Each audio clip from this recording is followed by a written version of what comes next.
Craigslist is like a giant online yard sale.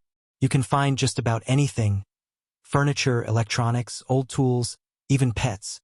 It's unfiltered, wide open, and completely anonymous. One post, one message, and you're connected with a total stranger. Most people use it to get rid of stuff or find a good deal. A quick exchange. No big deal. But sometimes it becomes something else. Because Craigslist runs on one thing: trust. You trust that the person you're messaging is who they say they are. That the deal is real. That you're not walking into something dangerous. But what happens when the person on the other end isn't just looking to buy or sell? The stories you're about to hear are real. At least, that's what the people who live them claim. They all started with a simple Craigslist post. Nothing seemed off at first. Just another ad. Just another stranger. Until it wasn't. These are stories of people who met someone for a quick exchange and found themselves in situations far beyond what they expected. Deals that turned into traps. Encounters that still haunt them. So if you've ever pulled into a parking lot to trade cash for a couch, if you've ever thought, "It's fine, I'll just be quick," you might want to leave a light on. Just in case. He was just looking for something free. A college student, tight on money, scanning the Craigslist free stuff section out of habit more than hope. Most of it was junk: broken chairs, boxes of old magazines, cracked fish tanks. But then he saw something different. A couch. Not beautiful, but not bad either. The picture was dim, but it looked clean, maybe lightly used. The description was short. Moving out. Free couch. Must pick up tonight. In garage. First come, first served. No phone number. Just an email. He replied, asking if it was still available. Minutes later, he got a response. Just an address and a single line. Still there. Please close the garage when you're done. It was about 30 minutes from campus. Some suburb he'd never heard of. Still, he had a friend with a truck, and they had nothing better to do. The neighborhood was quiet when they arrived. Early spring evening, trees still bare, the last light fading. The street was a cul-de-sac, every house nearly identical. But the one they were looking for stood out. The curtains were drawn. No lights on. No cars in the driveway. They knocked on the front door. Nothing.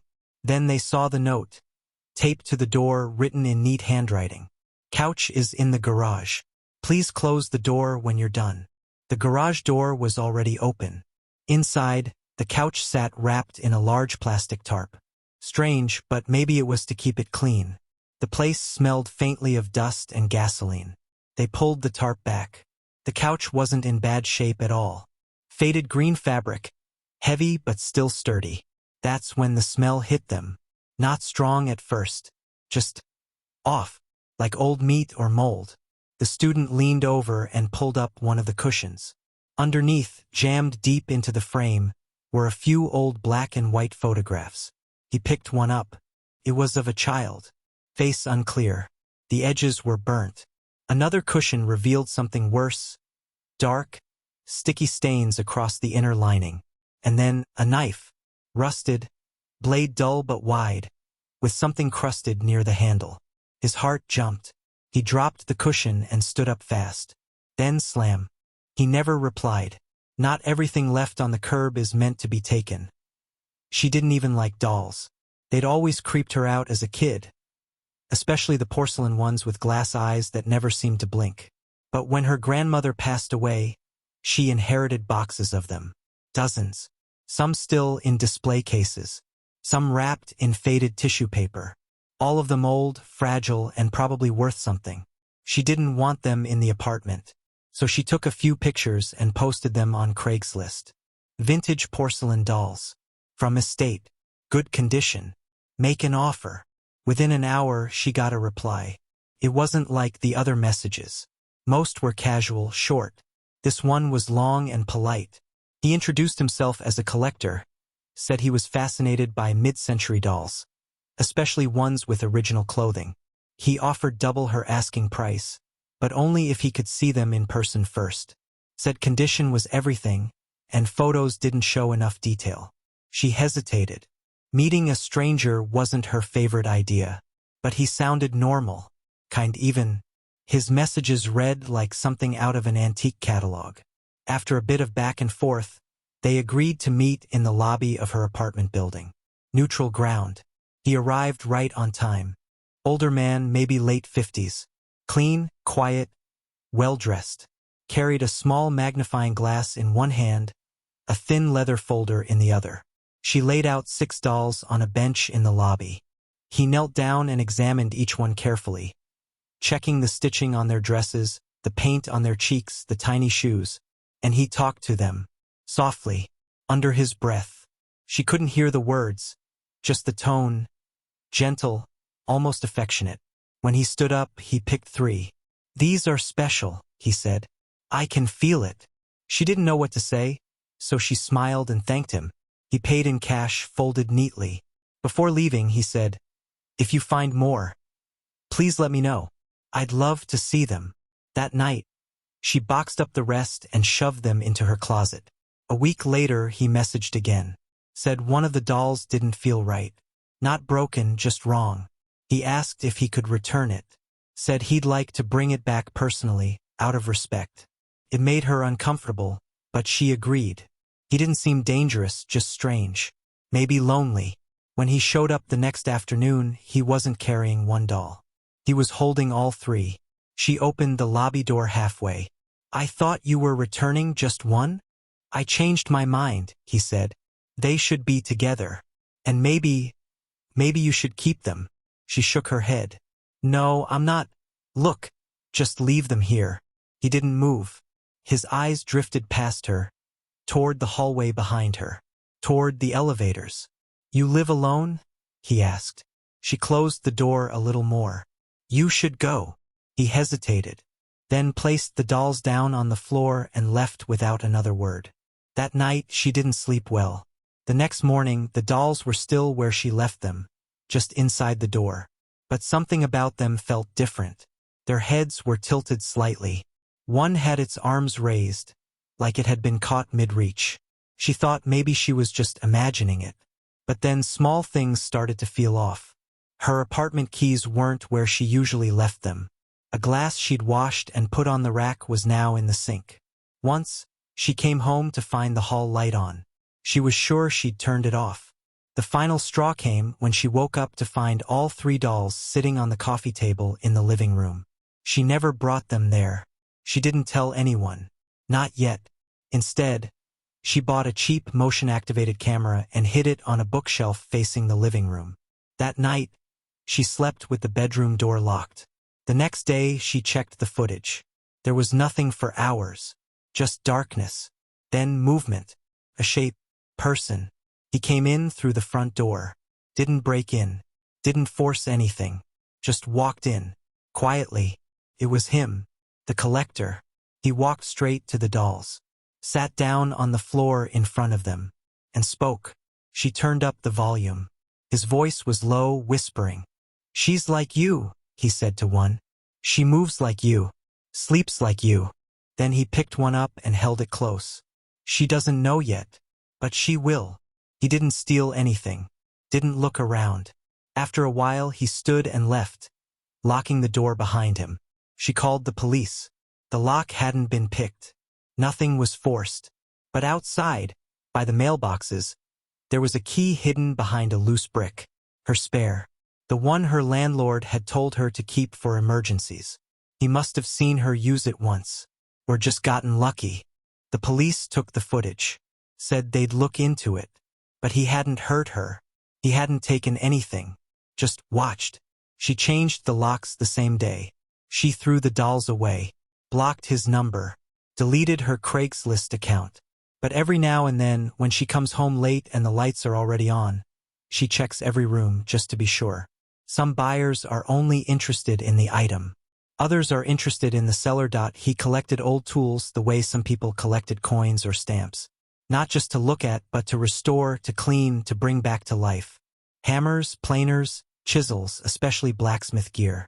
He'd been into it for years, and though it was mostly a quiet hobby, it gave him something to do on long weekends. That's how he ended up on Craigslist one snowy afternoon. Just browsing. And there it was. An ad for a full set of antique blacksmith tools.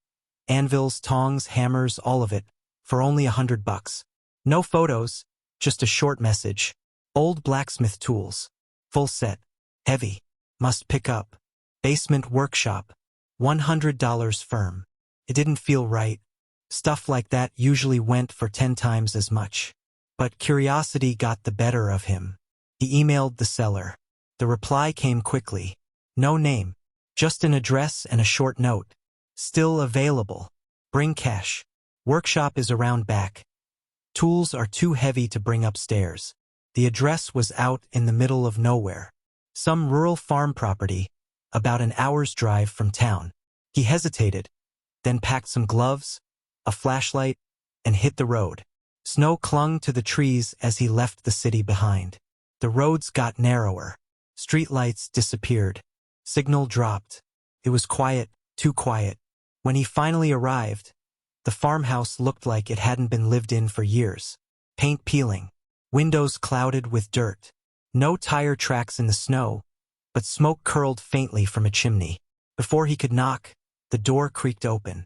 A man stepped out. Tall, maybe mid-60s. Gray beard. Heavy coat. He didn't smile. Didn't say hello. Just looked at him for a long second. Then pointed around the back. The basement's there, he said. Voice dry, like leaves crunching underfoot. Tools are inside. No greeting. No handshake. Just that. The entrance to the basement was a bulkhead door built into the ground, the kind that creaked when it opened. It led to a steep set of wooden stairs. No railing. Cold air rushed up as he stepped down. It smelled like oil and iron. The basement was bigger than he expected. Long workbenches, old shelves, concrete floors. And the tools were beautiful. Laid out perfectly. Lined up in neat rows. As if someone had just cleaned them. As if they were waiting. He took a few steps in. Reached out to touch a hammer. Heavy. Smooth wood handle. Definitely real. That's when he heard it. The door above him shutting. Then, the click of a lock. He froze. For a second, he told himself it was fine. Maybe the wind blew it shut. Maybe the guy was trying to keep the cold out. But then came the second sound. Metal dragging across wood. Chains. Heavy ones. And footsteps. Slow. Deliberate. Above him. He backed away from the tools. Scanned the room for another exit, anything. A window, a crawl space. There was only one small window at the far end, boarded up from the outside. He ran to it anyway. Behind him, the door handle jiggled. Not frantic. Slow. Testing. The footsteps stopped. The chains stopped. But he could feel it. Someone was waiting. He grabbed a pry bar from the tool bench and slammed it against the boards. Once. Twice. The wood cracked. He kicked. The window shattered. The cold outside air hit him like a slap. He crawled through. Glass cutting into his arms, his back, his legs. He hit the frozen ground and didn't stop running. His shoes were still in the basement. The snow burned his feet, turned them numb. But he didn't look back. Through the trees. Across a frozen ditch. Finally, a road. Car passed. Slowed. He waved like a maniac, blood trailing from his elbow. They called the police. When they went back to the house, it was empty. No sign of the man. No fire in the chimney. No food. No furniture. But the tools were still there. And something else. Chains. Manacles. Bolted to the floor in a dark corner of the basement. Camera. And a drawer filled with Craigslist printouts. Dozens of them. Ads for vintage furniture. Rare tools. Musical instruments. All worded the same way. All offering far too much for far too little. All listing that same property. He wasn't planning to sell the tools. He was planning to use them. Craigslist is still around. People use it every day for couches, bikes, computers, old lamps. It's fast, it's local, and it works on one simple idea: trust. You meet a stranger, make a deal, and hope everything goes as planned. But these stories remind us that anonymity has a dark side. There's no background check, no reviews, no safety net, just two people often meeting for the first time. And maybe the last.